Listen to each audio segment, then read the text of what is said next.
Pessoal, hoje estamos com a nossa querida Mariana Falcóquio.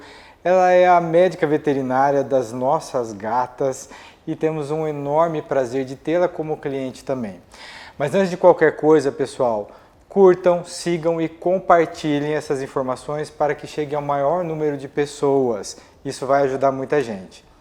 A Mariana, ela vai contar um pouquinho para a gente sobre a sua experiência como paciente, como ter passado por uma cirurgia plástica. Alguns perrengues, Mariana, conta aí pra gente. Poucos perrengues. Eu posso dizer que o pós-operatório foi dentro do que eu imaginei.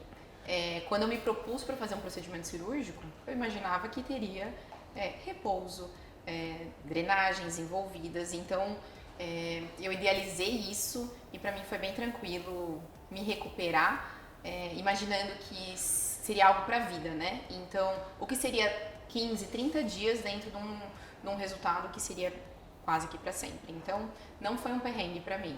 Pessoal, eu queria que a Mariana se apresentasse, porque assim, ela é uma das especialistas em felinos aqui de Rio Preto e ela é responsável por termos 2 Maine Coons em casa, que ela, quando veio para a consulta, ficou colocando essa pulguinha, né, atrás da nossa orelha, e aí hoje temos 2 e somos apaixonados, foi quase 3, mas não, a sanidade bate, né?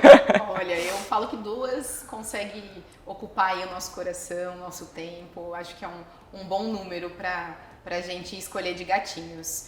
Eu sou médica veterinária, sou especializada em felinos, hoje sou a médica da Mai e da Sofia, e sou uma das responsáveis. Quando eu vim para consulta pela primeira vez, eu comentei com ele que eu trabalhava com gatos e você já estava. Mas antes não, né? Antes você trabalhava com gatos já? Não. Foi um processo na sua vida. Foi um processo. Eu era plantonista, trabalhava em uma clínica e dava plantões. E aí, um desses plantões, em um final de semana, eu acabei atendendo somente gatos.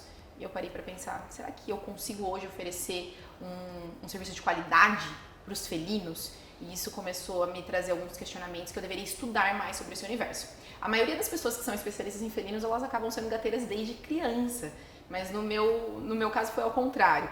Eu me tornei gateira, eu sou apaixonada pelo que eu faço. Eu sou apaixonada por gatos. Eu tenho só um gatinho, mas medicina felina.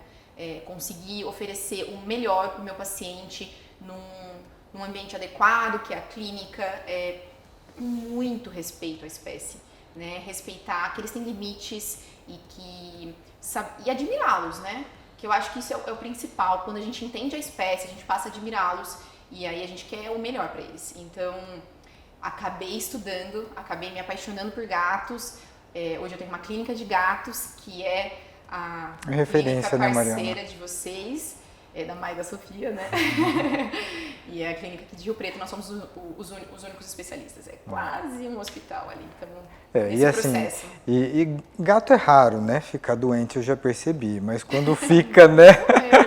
Quando fica, tem essa fama quando de fica, Mariana, pelo amor de Deus. É que gato esconde, né, Mariana? Exato. Gato esconde muito. E aí quando demonstra alguma coisa, a Mariana já ensinou isso pra gente.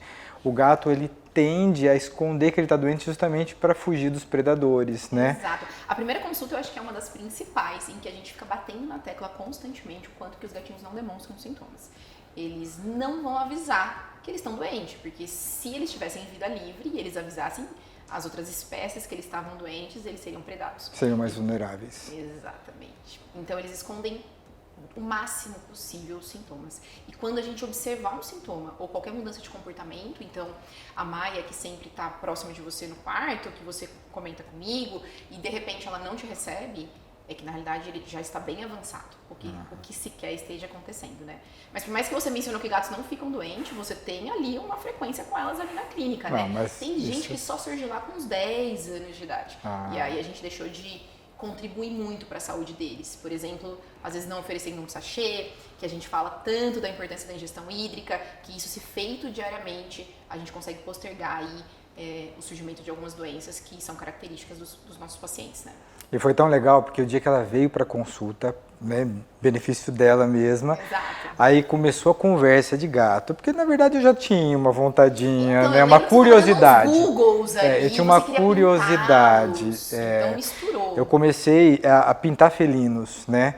E aquele olhar do felino começou a, assim, me chamar a atenção. E aí, quando ela chegou com essa informação, aí eu falei, deixa eu que vou, eu que vou consultá-la aqui, Meu né? medo era, meu Deus, será que os gatos, se o Rodrigo comprar um gato, ele vai destruir o sofá do Rodrigo e ele vai me matar? Então eu falava, olha, destrói, tem que ter paciência, porque eles estão ali pra ser gato mesmo, né? Não tem como lidar com gato pensando que eles são cães. Mas eu já te contei que nenhum sofá de casa estragou até hoje. São tecidos bem escolhidos.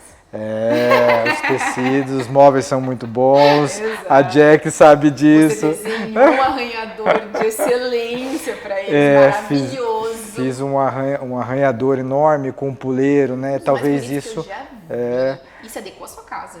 Sim, acabou virando uma escultura ali, né? Mas é isso. Então a Mariana veio com essa história. E aí, assim, a gente já se conhecia, e aí com essa história do gato, a gente acabou se unindo mais ainda, não só ela como minha paciente, mas a gente como paciente dela. E foi fantástico essa experiência, né, Mari? Não, eu adorei, assim, agendei o primeiro horário com você, falei, bom, deixa eu ir lá conversar com o Dr. Rodrigo, saber qual que é a opinião dele. Então, a princípio, eu vim buscando uma redução de mama, né, que era associada com uma lipoaspiração.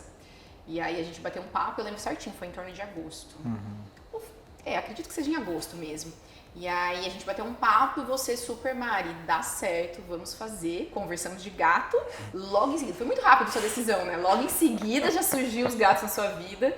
E veio Maia, depois Sofia. Você já estava operada não, né? Quando a gente... elas vieram antes. Legal. E aí, assim, quando você veio, primeiro foi para sondar, né, Mário? Você já estava pensando sobre sua cirurgia há um tempo? Como foi esse processo? Porque, como a Mariana, então, ela é uma profissional liberal hoje, com uma referência de uma clínica, né? E ela é peça-chave no consultório, né? Para passar uma cirurgia, você precisa se programar com tempo antes. Tem que estar muito bem né? organizado, tanto a minha equipe, para saber que eu não estaria lá, né? Então tem que estar com uma equipe muito redonda, que você confie para que você consiga ter um pós-operatório com tranquilidade. São dias ali importantes para você se ausentar, então precisaria de uma organização, né? E eu vim para sondar, foi isso. Mas como surgiu a ideia de fazer o procedimento cirúrgico? Bom, eu tinha as mamas grandes, aquilo me incomodava, mas você me disse uma vez e aquilo foi fundamental ali, me marcou muito, que eu perguntei pra você assim, por que eu demorei tanto pra fazer algo que era tão óbvio, né? E você falou, Mari, a gente perde as referências. Então, nesse meio da vida, eu perdi as referências e estava muito maior do que eu deveria estar, né? A realidade é essa. E um dia, uma pessoa me perguntou, por que você não faz redução? E eu falei, você nunca tinha pensado. Eu nunca tinha pensado nisso. Eu falei, que coisa, né? Eu já estava adaptada, não tinha dores nas costas, que nem muitas pessoas têm, e fazia parte de mim, e eu tinha perdido as referências. Então eu não tinha dimensão do quanto que aquilo poderia mudar minha vida. O quanto me rejuvenesceu depois, o quanto me fez bem para eu aparecer nas telas, porque a gente sabe o quanto é importante a gente estar hoje nas redes sociais, o quanto eu não gostava da minha imagem, mas aquilo me marcou, aquela frase, por que você não faz redução? E aí surgiu a clínica na minha vida, e a necessidade da gente estar nas telas e gravar conteúdo, contribuir para que as informações cheguem a todas as pessoas. A gente sabe o quanto há uma demanda de informação real, de verdade nas redes sociais. E por que a gente, às vezes, se ausenta das redes por vergonha, por timidez.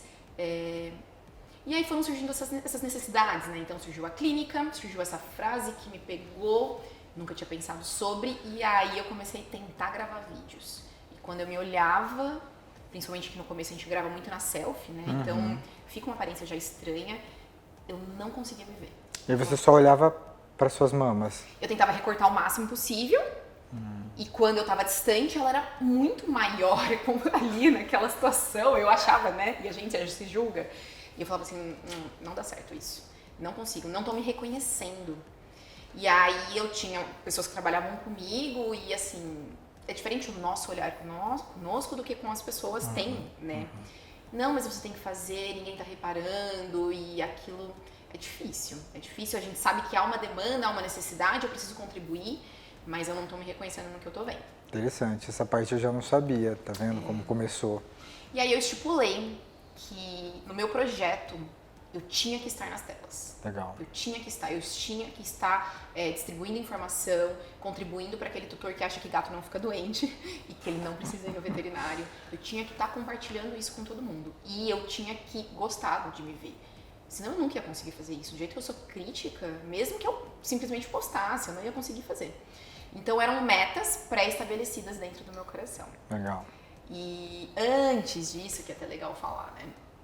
Quando a clínica surgiu, eu comecei a sentir a necessidade de uma estrutura física para suportar a demanda. Então imagine você acorda super cedo, vai fazer procedimentos cirúrgicos, se você não preparar o seu corpo para aguentar isso, chega no fim do dia, ninguém aguenta. Uhum. Então logo que a clínica surgiu, eu comecei a sentir essa necessidade. E até então eu era bem sedentária, porque tinha toda essa questão de sobrepeso, não sabia me alimentar corretamente, não sabia o que fazia bem pro meu corpo. E aí eu estipulei também, né? Então, olha quantas coisas. Eu estipulei que eu precisava aparecer sobre as telas, né? Mas antes disso, eu estipulei que pelo menos 2 vezes na semana eu tinha que fazer exercício físico. Eu assisti um podcast em que uma profissional da saúde, uma nutricionista, ela falava assim, se você sonha em algo pro teu futuro, ele não vai acontecer lá, você tem que se preparar hoje. Então, se você sonha em viajar com 60 anos, você tem que ter estrutura física para isso. E aquilo foi assim, algo tão banal de se ouvir e me marcou. Eu pensei, gente, como que eu vou viver com 60 anos sem poder viajar, sendo que eu amo viajar? Hoje, na demanda da clínica, que é essa demanda nossa de acordar, fazer procedimentos, anestesias, emergência, meu corpo tá sentindo. E aí eu comecei, vou tentar 2 vezes por semana. E aí aquilo virou uma realidade. Então, eu consegui absorver isso. Eu pensava assim, se os médicos conseguem acordar 4 horas da manhã para musculação, por que eu não vou conseguir? Eu entro mais tarde que vocês. E estipulei e deu certo, né? Só consigo fazer com personal. Mas, assim, cada um tem seus limites, Claro, né? claro. E aí depois eu entrou... também só consigo com personal. Eu só consigo com personal. Depois entrou o tênis na minha vida e aí o exercício já fazia parte de mim. E aí depois veio a cirurgia, né? Então eu fiz... Acredito que entre 1 ano e meio, 2 anos de exercício e aí veio a plástica. Isso é legal, porque tem muita gente que parte já de cara para a cirurgia plástica, Sim. né? Sem ter dado o start na sua vida de algumas modificações que precisam e são fundamentais. Como a gente sempre bate nessa tecla, a cirurgia plástica ela é um momento importante da sua vida, ela vai te ajudar absurdamente, mas ela sozinha, né, Não igual vai as fazer andorinhas, tudo. né? Uma andorinha sozinha não faz verão, né? Exatamente. E aí o legal então que a Mariana ela foi se preparando antes. Realmente. E aí quando você veio consultar, você já tinha uma data mais ou menos programada na sua mente? Eu coloquei assim, eu tô indo pra um bate-papo. Não sei se eu vou fazer. Não vou fazer não, só vou mesmo, não vou fazer. Foi. E aí eu falei, gente, será que dá certo? Será que eu tenho estrutura para isso? Será que eu sou uma pessoa que ele recomendaria cirurgia? Porque poderia ser que eu chegasse aqui, não, né? Você falasse, Mari, sem chance, você precisa de um outro tipo de procedimento. Eu não sabia o que eu ia ouvir. Então, talvez por isso eu já não estipulei desde o início que teria data ou que seria em tal momento, né? Mas quando você pensou na data, você aí pensou na parte profissional também, totalmente, né? Vinculado a isso. Totalmente. Quando eu vim, aí eu decidi, fiz, não, Rodrigo me convenceu, falou que vai ser maravilhoso. Eu lembro certinho. Mariana, você tem que fazer, já passou do horário. Aí eu comecei a pensar na parte do trabalho. Legal. Pensei, bom, eu realmente escolho o dia que eu gostaria de tirar férias, sem necessidades gerais. Essa é a vantagem de ser um profissional né? liberal, né? Exato. Porém, a gente não trabalha sem o público, então eu escolho parcialmente. Sim.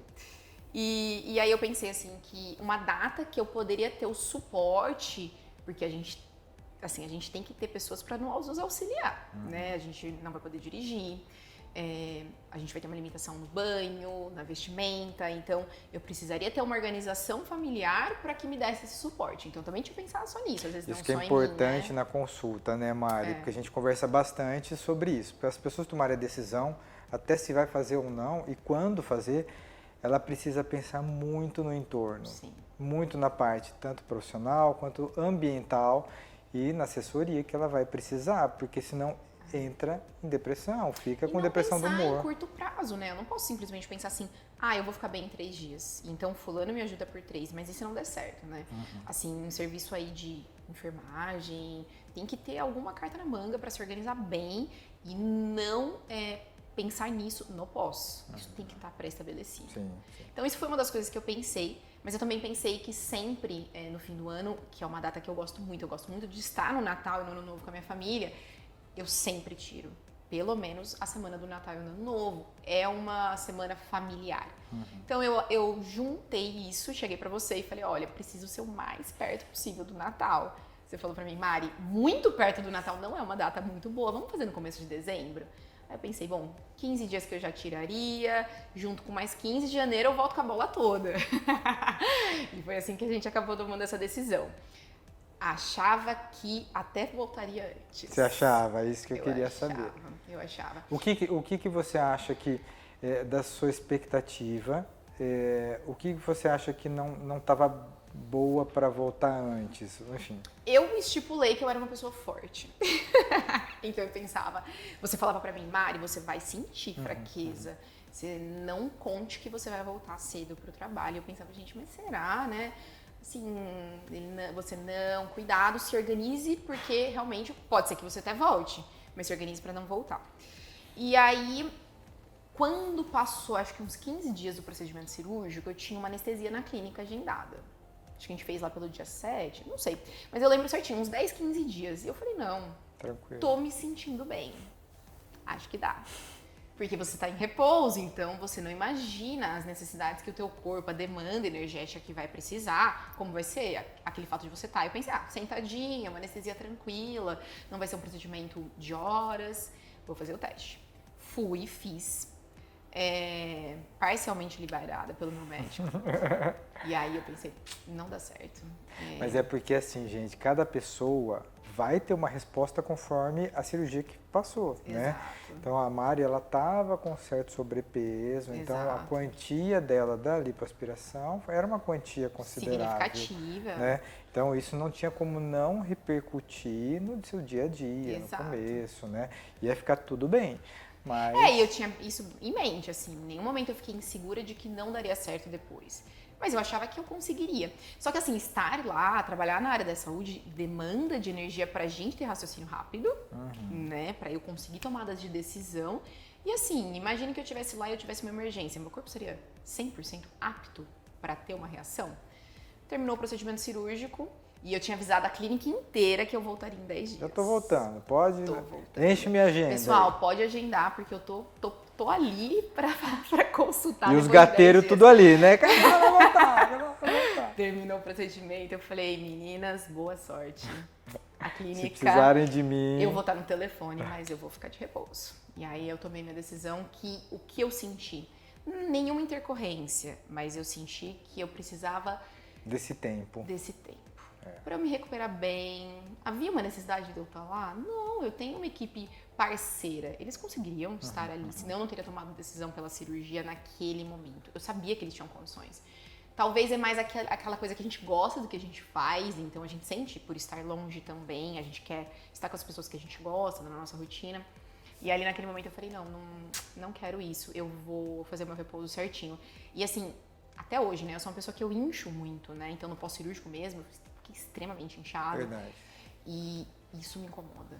Inchaço pra quem incha, porque só quem tem essa sensação do corpo sabe o que a gente tá falando, irrita, dói, incomoda, e aí você tem macaquinho, roupas, Você sentiu bastante dor, né, Mari? Eu lembro que você sentiu até da mama dor. Como que foi isso? Eu ficava incomodada do macaquinho. Eu não conseguia ser independente. Porque como foram 2 procedimentos grandes, né? Então a redução da mama mais a lipo, não é, por exemplo, a redução da mama em que você põe um sutiã sozinha. Mais ou menos, né? No começo vai ter a ajuda de outras pessoas, mas depois você consegue ali. Quem te ajudou, Mari? Minha mãe ficou comigo uns 7 dias comigo. Ela é de Olímpia, né? E aí, então, a gente completou 7 dias. Aí eu passei, acho que 3 ou 4 em Olímpia, porque ela precisava voltar pra rotina dela. Não conseguia ficar comigo. E aí depois minha cunhada me auxiliou também. A gente vai chamando um pouquinho de cada um ali pra dar uma atenção pra gente, né? É que vai liberando rápido, né, Rodrigo? Aquele 100% sem movimentação não são muitos dias. Mas assim, isso é a principal diferença. Só redução, logo depois você já se torna independente, né? Então, por exemplo, se eu tomasse um banho, eu conseguiria tomar um banho sozinha depois de um tempo, não caía a minha pressão, mas eu não conseguia colocar o macacão sozinha. Então, você tinha que se organizar com pessoas para estar ali, né?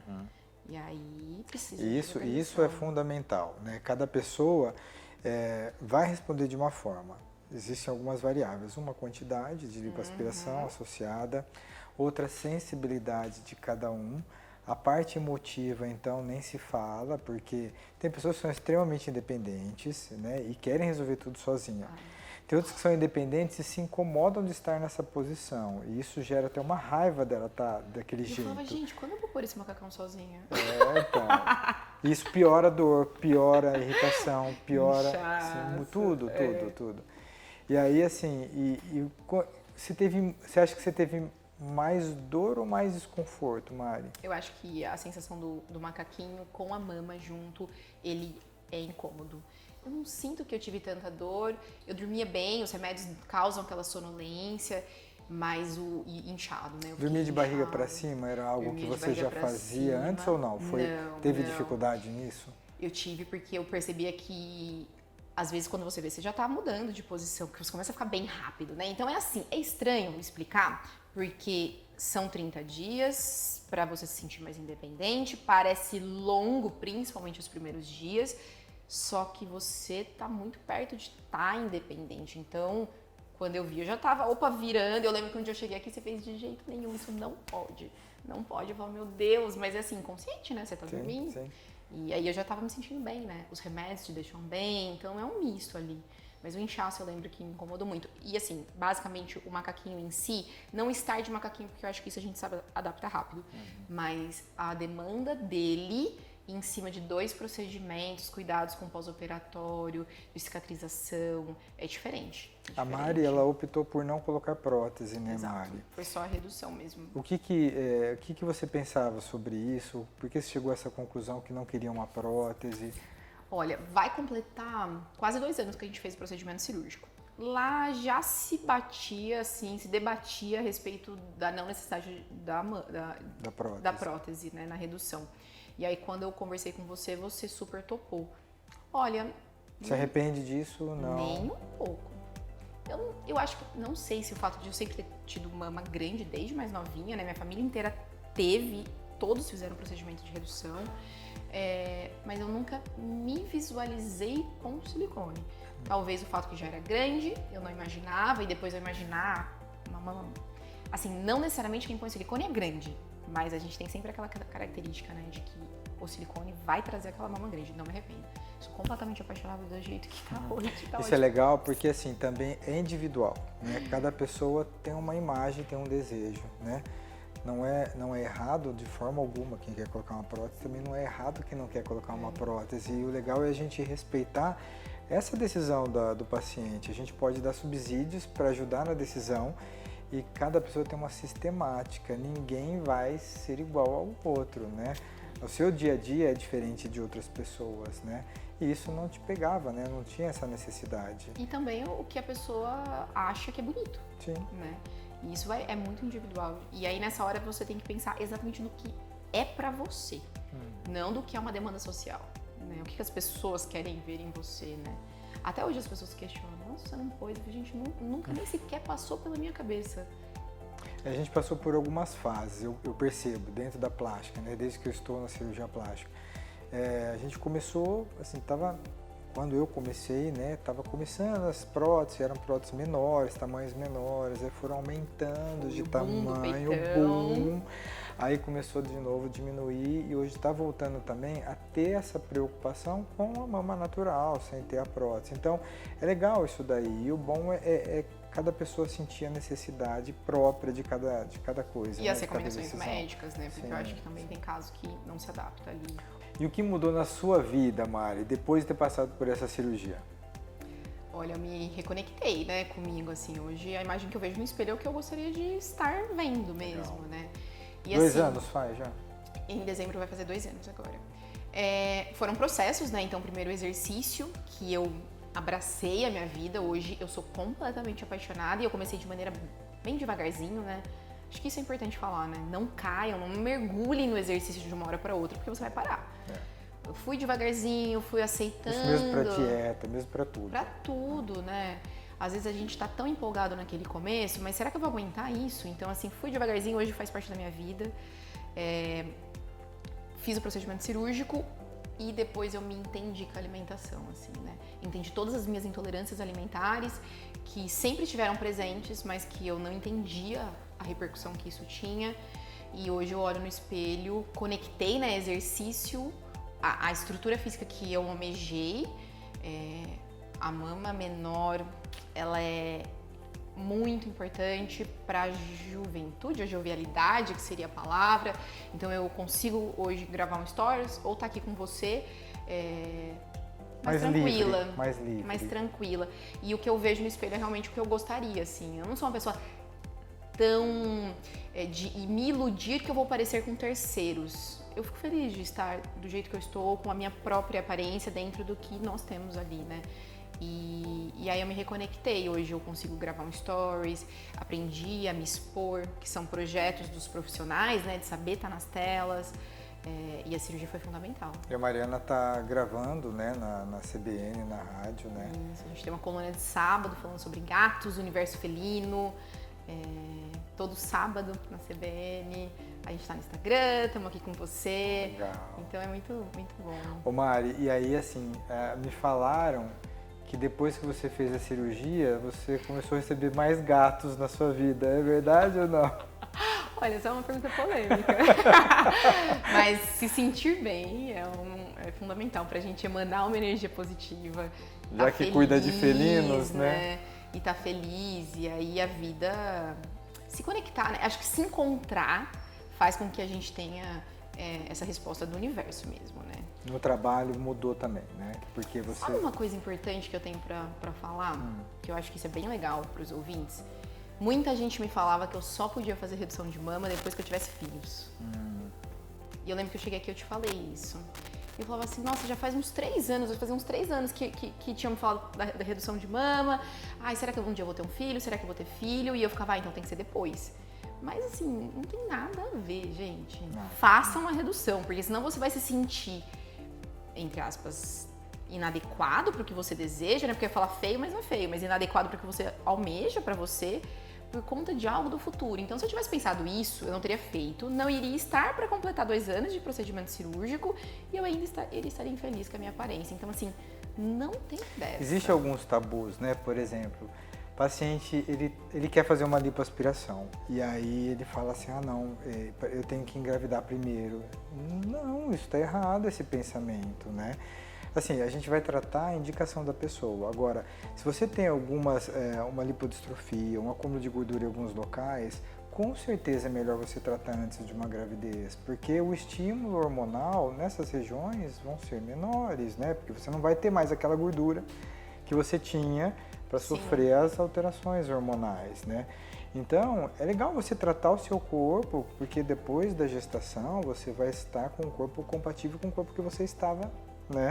Então, assim, tem alguns pensamentos que precisam tirar essa sensação ou esse falatório, porque senão tolhe a gente, né? A mama, claro, assim, nossa, eu quero engravidar o ano que vem. Ok. Então, assim, a gente está falando num curto período de tempo, você está em programação. Aí é besteira você ter toda uma movimentação e até perder algum resultado. Mas é diferente a situação, né? Então, assim, não tenho nada programado. Um dia eu quero ser mãe. Você não precisa tolir a sua vida. Em algumas regiões vale a pena você tratar antes. Exato. Se eu pensasse nisso, eu já teria feito a redução há 3 anos antes do dia que eu marquei a ciru, né? Então, assim, não tinha uma programação a curto período de tempo, não era algo que eu almejava que eu fosse ser mãe no próximo ano, e eu posterguei por 3 anos isso, de tanto que eu ouvi essa frase. E, assim, na minha experiência, eu jamais teria deixado de fazer por conta de uma possível gravidez. Ainda mais você, né? Super dinâmica e super profissional, né? Legal. E o que você teria para contar para a gente ou dizer para as pessoas que têm essa vontade, então, de passar por um procedimento? Quais são os passos? Você até disse o que você fez, mas, sei lá, alguma coisa que você possa passar que talvez não tinham te passado ou eu não te passei e foi interessante para você. Muita gente me pergunta sobre dor e medo. E assim, busque o melhor profissional possível, estamos aqui. Porque isso vai fazer com que você tenha menos dor de cabeça e menos medo, né? Então assim, desde o começo, eu brincava com a minha mãe, falava, mami, eu vou pra Ciru, mas eu tô curtindo cada passo de tudo. Legal. Eu não tô com medo, eu não tô preocupada. Eu tô nas melhores mãos possível. Então, por que ter preocupações nesse sentido, né? Então, isso não foi algo que passou pela minha cabeça. E sobre dor e desconforto, passa muito mais rápido do que as pessoas às vezes divulgam, assim. Então, assim, eu nem me recordo muito desse desconforto, a não ser do edema, que eu lembro que me incomodava bastante. Mas se a gente pensar que é algo que vai durar pra vida, né? O que vai limitar são de você 30 passar por dias, isso. 15 dias, dependendo do procedimento, né? É um tempo menor, perto do que você vai ter de resultado, né? Tem um colega, né, dermatologista que veio do Rio de Janeiro semana passada, ele fez a cirurgia e foi também, né, um bom volume. Hoje ele já me mandou foto voltando ao trabalho. Então legal, cada pessoa vai ter, né, conforme o que fizer, vai ter um retorno mais rápido, mais demorado, mas o mais importante é a questão de se respeitar, né? Não é o que a experiência que o outro vivenciou, mas se respeitar. Eu tô legal, eu tô podendo, eu volto. Não tô legal, se dá esse tempo. Isso mesmo. Né? Se Aceitar, respeite, né? Não briga com isso, porque senão você vai ter dois problemas, né? Um que você ainda não está se sentindo bem e outro que você está brigando com você mesmo, né? Passa pra gente, Mari, como que as pessoas podem te encontrar, outras pessoas que sejam gateiros como a gente. E se você não é ainda, olha, você será. Se você não é, converse com ela vai te convencer. Olha, pessoal, eu tô no Instagram, @marifalcocchio, que é meu sobrenome, e a minha clínica é @clínicaprogatos. A gente distribui muito conhecimento nas redes sociais e vocês podem estar ali com a gente e aprender muito. E eu acho, assim, que nos próximos 5 anos, muita gente aí vai estar com um gatinho dentro de casa. Tomara, porque gostei da experiência, viu? Eles são incríveis, gente. Gente, é isso aí. Muito obrigado por vocês terem participado conosco também. Sim. E se tiverem dúvida, pode mandar pra gente ou manda pra Mariana. E é isso aí. Gratidão Obrigada, a todos. gente.